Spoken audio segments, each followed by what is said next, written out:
미울 겁니다. 제가 뭘 그리 잘못한 것도 제가 정말로 뭐가 있어서 이 자리까지 왔겠어요. 지금 누가 누구를 욕하고 있는지 저는 이 현충원에서 정말 다시 한번 강조하건데 대한민국 이거리 호락호락한 나라가 아닙니다. 난 개헌을 해야 된다고 생각하는 분들은 저는 모두 합쳐야 된다고 생각합니다.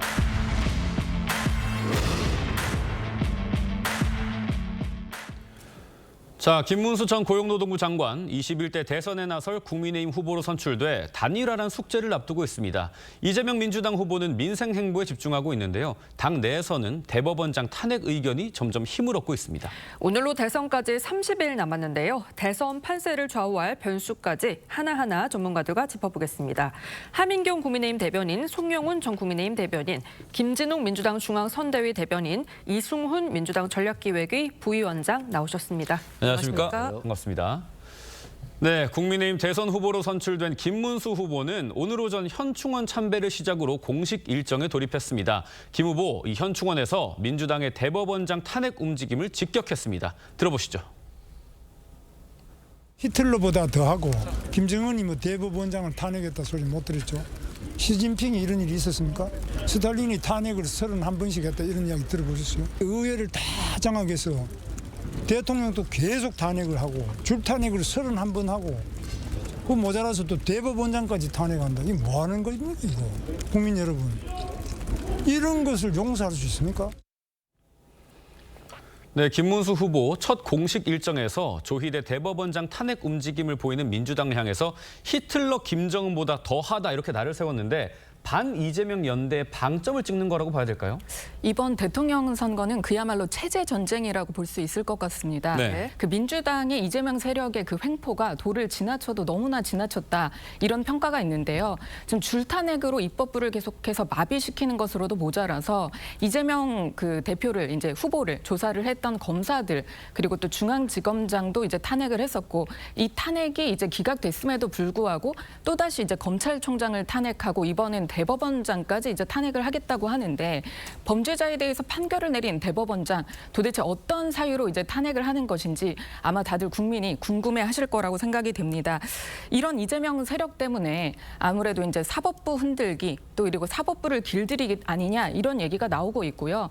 이런 세력을 막기 위해서 지금까지 선열들이 피땀 흘려서 굳건히 지켜낸 자유민주주의가 흔들리고 있다 이런 생각들 그리고 또 민주당 인사들이 얘기를 하고 있는 삼권 분립은 이제 필요가 없다 이렇게 얘기를 하고 있는 이런 위태로운 나라 상황에서 김문수 후보가 첫 행보로 이제 택한 현충원 참배 후의 첫 일성은 상당히 적절했다 이렇게 생각됩니다. 네. 예, 오늘 오후에 김문수 후보가 포천 한센이 마을 그리고 의정부시 제일시장 방문을 한다고 하는데 어떤 배경이 있다고 보시는지요? 과거에 이제 김문수 후보가 2006년부터 2014년까지 경기도지사 역임하지 않았습니까? 예. 맞습니다. 그리고 그 경기도지사 역임할 때 환경부, 국토부 등과 협의를 해서 그 한센인 마을의 무허가 염색 공장 이거를 양성화된 산업단지로 추진하는 등 많은 관심을 기울였다고 알려지고 있어요. 그래서 그런 부분들을 환기하고자 포천의 한센인 마을을 방문하는 것으로 보이고 예. 앞으로도 아마도 김문수 후보는 일정에 관해서는 이렇게 좀 약자를 많이 보호하고 보듬는 듯한 인상을 주려는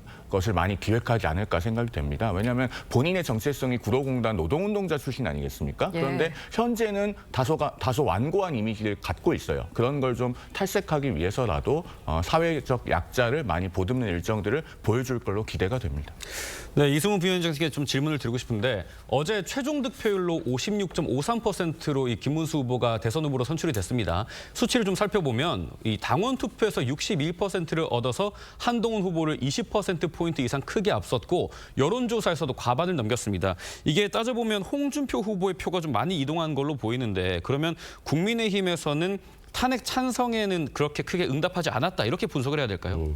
아무래도 아직까지는 탄핵에 대해서 찬성했던 한동훈 후보에 대한 견제 의식이 있는 것 같아요. 아직도 네. 좀 밉다라고 하는 것 같고 또 김문수 후보가 자신의 이름을 김덕수라고 했잖아요. 맞습니다. 그만큼 자신은 김문수가 아닌 김덕수고 그래서 한덕수 후보와 충분히 같이 연대하고 단일화하겠다라고 하는 것에 열려 있었다는 측면에 있어서는 한동훈 후보에 대해서 좀 미심쩍었다라고 생각되고 또 이재명 후보와의 대안 관계에 있어서 한동훈 후보가 그렇게 압도적으로 우세하지는 못했어요. 오히려 김문수 후보보다 조금 더 낮은 부분이 있었거든요. 네. 그런 측면에서는 본선 경쟁력도 한동훈 후보가 좀 보여주지 못한 부분에 있어서 아무래도 김문수 후보로 좀 표가 몰리지 않았나 네. 싶고요. 다만 이제 중도층이 어떻게 반응할 것인가 이게 이제 앞으로 나올 여론조사에서 중요한 추이가 될 것 같습니다. 네, 김문수 후보는 한동훈 후보와의 탄핵 찬반 대결에서 승리했다고 볼 수 있을 것 같은데요. 이재명 후보는 헌정질서 파괴라고 혹평을 했고요. 김문수 후보는 적반하장이라고 맞받았습니다. 들어보시죠. 대한민국의 현재 최고의 당면 과제는 헌정 질서를 회복하는 것인데 완전히 반대로 가는 것 같은 느낌이 좀 들어 아쉽긴 합니다. 국민들께서 과연 이 나라 헌정 질서를 파괴하는 국가 반역 세력들에 대해서 어떤 평가를 하실지 스스로 한번 돌아보시면 어떨까. 말할 수 있는 사람이 말하는 것이 옳은데 도저히 입에 담을 수 없는 사람이 저보고 그런 이야기하는 것에 대해서는 한마디로 적반하장, 후한무치 그렇게 생각합니다. 네, 이재명 후보는 반헌법 민주공화국 파괴 세력 연합이다. 민주당에서는 내란 잔당과 내란 2인자의 결승전이 성사됐다고 비판을 했는데 어떤 취지로 이렇게 혹평을 한 걸까요? 그러니까 어제의 국민의힘의 이제 최종 경선 결과를 놓고 보면 결국 국민의힘은 탄핵의 강을 건너는데 실패했다 이렇게 평가할 수 있는 겁니다. 왜냐하면은 이번에 지금 김문수 후보 같은 경우에는 계엄에 대해서 전혀 사과하거나 그 계엄에 대해서 또는 윤석열 전 대통령의 탄핵에 대해서 반대하는 이런 모습을 지속적으로 보여왔고 그런 부분들에 있어서 전혀 변화된 모습을 보여주지 않고 있었고요. 네. 또 한덕수 권한대행 같은 경우에는 지금 이 윤석열 정부의 전 정부의 2인자 역할을 하면서 결국 12.3 비상계엄 내란 사태를 막지 못했던 그 과정에서 또 일정한 역할을 한 것이다라는 지금 그런 그 상황들까지 보여지는 모습 속에서 결과적으로 보면 탄핵 계엄에 반대하고 탄핵을 찬성했던 한동훈 후보가 그 탈락하는 이런 모습들 그리고 지금 또 이 두 후보들 김문수, 한덕수 이 두 분이 지금 이제 단일화를 성사시켜서 결과적으로 보면은 이 헌정 질서를 파괴하려고 했던 세력 간의 연합체를 구성하겠다 이렇게 지금 얘기하고 있는 겁니다. 네. 그렇기 때문에 당연히 이재명 후보의 입장에서는 이번 대선을 구도를 명확하게 정리한다면 헌정 질서를 회복하는 그런 대선으로 치르겠다 이런 것인데 그러니까 구도가 아주 명확해진 것도 있고 또 지금 윤석열 전 대통령에 대한 윤심이 상당히 두 사람에게 많이 작동되고 있는 이런 과정들 이것들을 국민들께서 과연 어떻게 이해하실 것이냐 그런 측면에서 이런 비판적인 메시지를 낼 수밖에 없었다 이렇게 이해하고 있습니다. 네, 그런데 김문수 후보 발언 중에서 개헌을 추진하겠다라고 한 게 눈에 띄는데 이 개헌을 앞세우고 있는 한덕수 전 총리와의 연대를 사실상 뭐 기정사실화한 거다 이렇게 볼 수 있을까요? 네, 그렇게 볼 수 있을 것 같습니다. 김문수 후보는 계속해서 본인이 처음에 출마했을 때부터 본인이 이제 대통령이 된다라고 하기보다는 이재명 체제에게 이길 수 있는 누구라도 강력하게 연대를 하겠다 이렇게 얘기를 했고 예. 어제 이제 수락 연설에서도 또 마찬가지 이야기를 했습니다. 지금 개헌의 필요성은 예전부터 진즉 있어 왔는데 이제 개헌이 되지 않은 것은 여러 가지 대통령으로 계신 분들이 이제 개헌에 찬성을 해야 되고 또 그리고 의회에서도 동의를 해야 되는데 그런 부분이 마땅치 않았기 때문입니다. 그런데 지금 시점에서 개헌을 하지 않으면 정말 안 되는 부분이 이번에 윤석열 대통령의 그 탄핵 판결문에서도 나타나 있는 것처럼 의회 권력이 너무나 비대해서 이게 의석수로 이렇게 밀어붙이는 이런 민주당 하에서는 도대체 협체도 할 수도 없고 어떤 견제와 균형도 이룰 수 없다라는 점을 국민들께서도 너무나 보셨습니다. 그렇기 때문에 이번에 대통령 후보로 나온 분들이 이제 개헌에 찬성을 하고 그것도 임기 단축에 대한 개헌을 찬성을 한 거죠. 이재명 후보 같은 경우에는 원래는 개헌에 찬성을 한다라고 했다가 본인이 이제 뭐 어대명 이런 얘기가 나고 대통령이 될 것 같으니까 이제 개헌에 대해서 이제 또 반대하는 입장으로 이제 돌아섰습니다. 그런 걸 보면 후보들 간에 이제 김문수 후보라든지 한덕수 후보라든지 개헌에 진심인 분들이 함께한다면 이번에야말로 개헌을 이룰 수 있지 않을까. 그리고 의회에서도 여든 야든 이런 부분에 동의할 것이라고 생각합니다. 예. 네, 뭐 개헌에 반대한다기보다는 타 후보보다 조금 소극적인 태도를 보이고 있다. 이렇게 보면 어떨까 싶고요. 김문수 후보는 한덕수 후보의 단일화, 더 나아가 반 이재명 빅텐트 구상에도 적극 동참할 것으로 예상이 됩니다. 김문수 후보 목소리와 어제 저희 TV조선 뉴스7에 한덕수 후보가 처음으로 출연해서 인터뷰를 했는데 그 내용까지 모아봤습니다. 한번 들어보시죠. 저는 한덕수 권한대행 총리님하고는 개인적으로 가까운 사람입니다. 우리 당에 입당했으면 제일 좋았는데 그렇지 않기 때문에 이제 복잡한 여러 문제가 있을 겁니다. 이런 문제를 충분하게 대화를 통해서 잘 협력하고. 제가 축하 전화를 드리면서 빠른 시일 내에 만나자 그렇게 얘기를 했고 김문수 후보도 그렇게 하자 그렇게 얘기를 했습니다. 저는 그 방식에 대해서는 완전히 열려 있습니다. 네, 저희 TV조선 단독 보도가 전해졌는데요. 권용세 비대위원장, 권성동 원내대표 등 국민의힘 지도부가 어제 김문수 후보 캠프를 직접 찾아가서 단일화 논의를 한 걸로 전해졌거든요.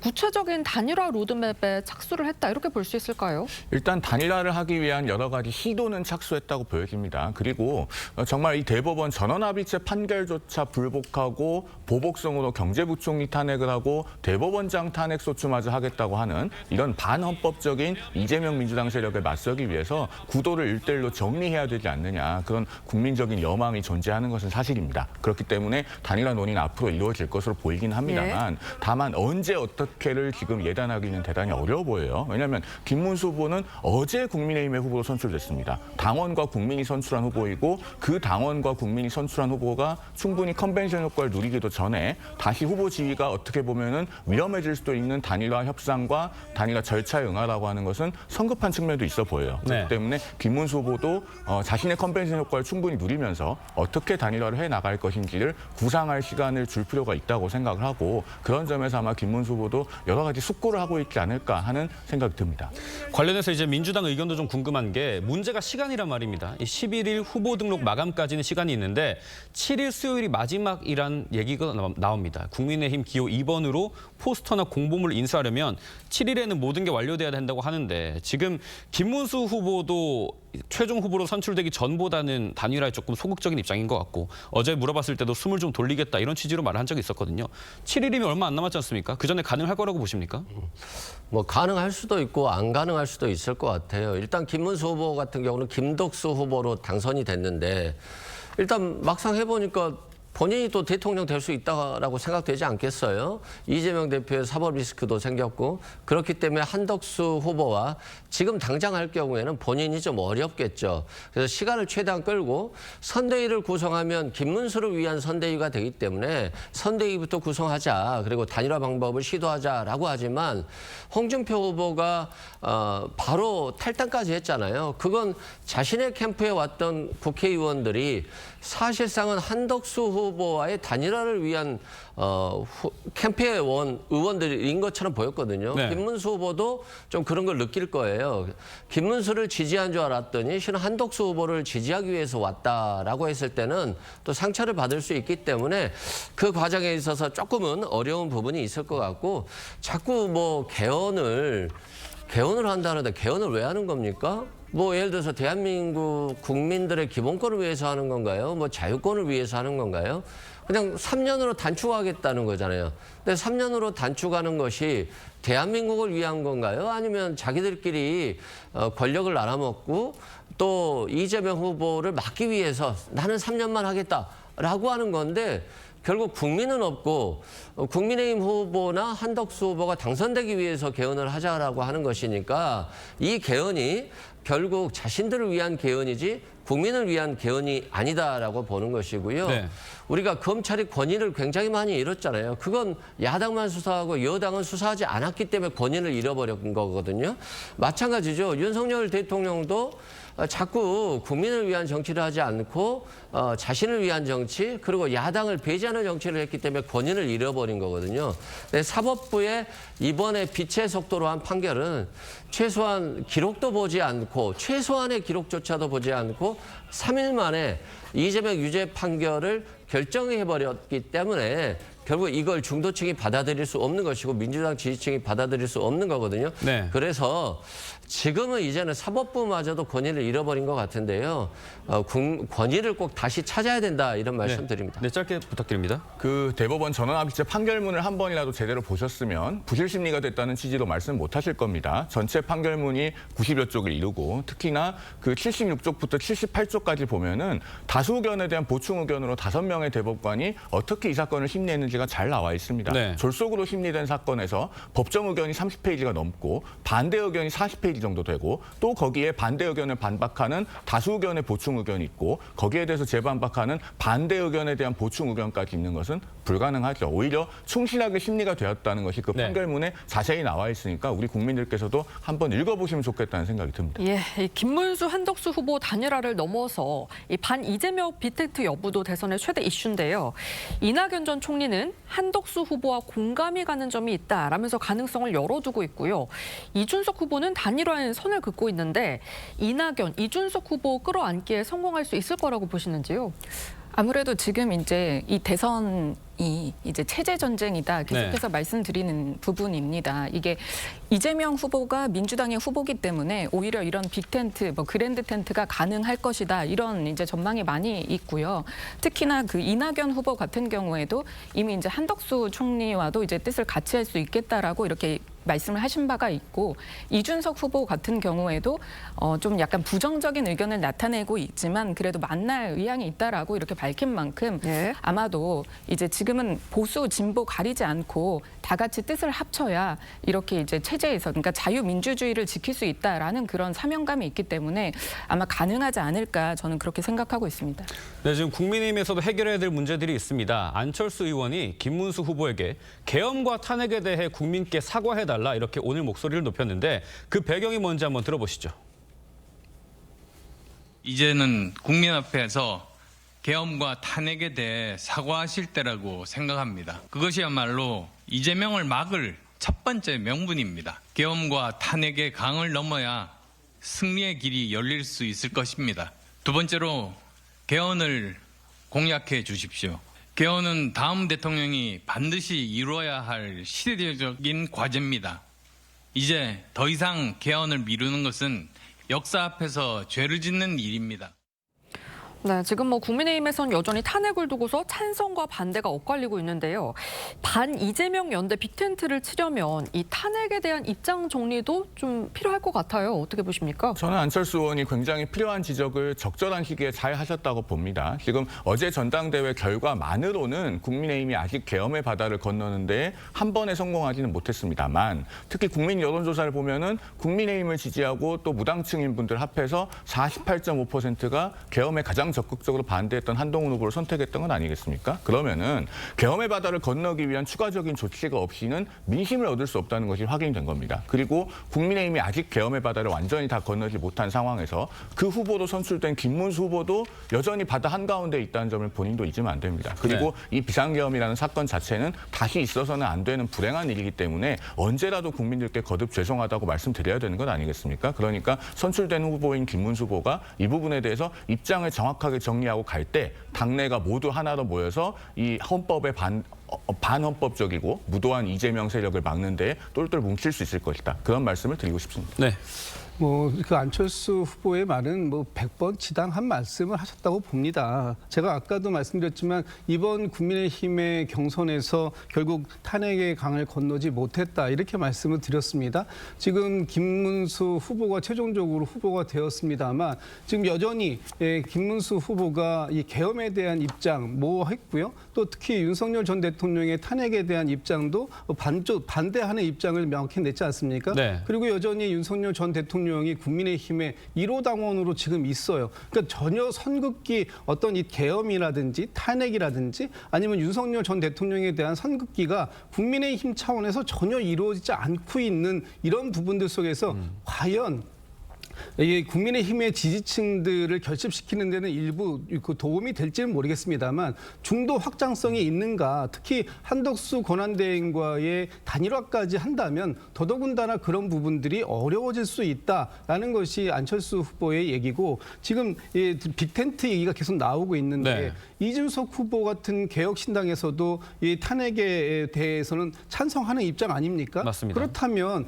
빅텐트를 명분 있게 치기 위해서 이 탄핵에 대한 또 계엄에 대한 윤석열 전 대통령과의 관계에 대한 입장이 명확하게 나오지 않는다면 아마 빅텐트의 이 기둥을 하나도 세우는 것조차도 어려울 수 있다. 이런 취지에서 아마 안철수 전 후보가 말씀하신 게 아닌가 싶습니다. 네, 민주당 소식도 좀 짚어보겠습니다. 민주당 초선 의원들을 중심으로 이 조희대 대법원장을 탄핵해야 한다는 공세 목소리가 높아지고 있습니다. 오늘 김민석 최고위원의 목소리 들어보겠습니다.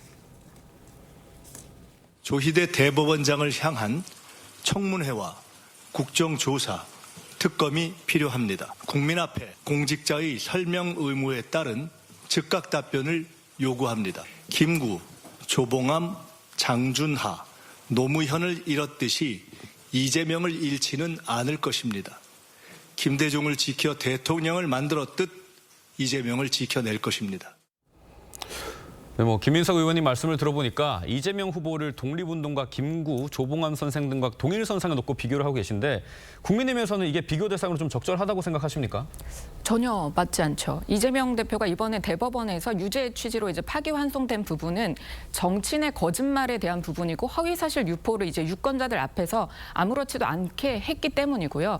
지금까지 이제 전과 4범 그리고 이번에 전과 5범이 이제 되는 것이고 앞으로 남아있는 많은 범죄 같은 경우에도 독립운동을 했던 그런 분들과 비교할 수가 없고 이전에 노무현 대통령이나 김대중 대통령이나 비교할 수 없는 이거는 개인적인 부분에 대한 사법적인 부분으로 이제 판단을 받은 것입니다.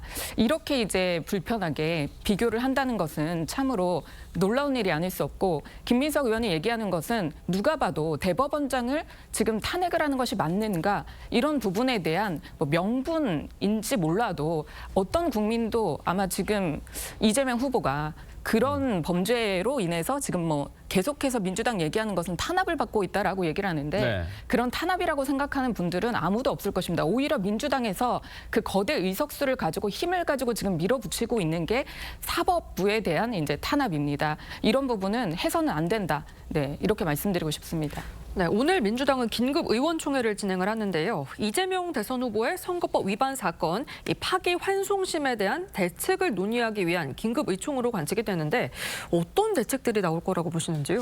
글쎄요, 뭐 다양한 얘기들이 나올 것 같습니다. 그중에서도 특히 이 대법원에서 전원 합의체를 불과 한 이틀 만에 뭐 지금 9일 만에 판결을 내렸다라고 하지만 결과적으로 보면은 22일 날 전원 합의체로 바로 넘기고 그날 바로 그 선고를 한번 22일 날 이 전원 합의체가 한번 모여서 회의하고 24일 날 바로 회의 2번 하고선 이 사안에 대한 결론을 내렸다는 거잖아요. 그만큼 근데 지금 이재명 후보와 이 관련된 기록이 6만 쪽이 넘습니다. 그런데 이것을 어떻게 한 이틀 3일 뭐 아무리 길게 잡아서 며칠 동안을 한다고 하더라도 그 기록을 제대로 검토는 하고 결론을 내려야 되는 것 아니냐. 그런 검토가 제대로 되지 않았다면 졸속적인 그런 이 판단이었고 이 사법부가 노골적으로 대선에 개입하려고 하는 것 아니냐. 이재명 후보에 대해서 이렇게 사법부가 정치적인 그 판단을 내릴 수 있는 것이 아마 이런 부분들에 대한 강력한 비판들이 나올 것 같고요. 그 이후에 이제 어떤 결과들을 진행해 나갈 것인지 하는 부분에 대해서 논의할 겁니다. 아마 지금 이 문제 때문에 이재명 후보를 우리 당에선 더 확실히 확고히 옹립하고 갈 수밖에 없다. 더 확고히 지켜야 된다라는 뭐 그런 얘기들도 나올 것이라고 좀 저는 보고 있습니다. 네, 대법관 탄핵 의견 관련해가지고 김문수 후보는 히틀러보다 더하고 김정은도 이런 일은 없었다라고 했고 국민의힘도 논평을 냈는데요.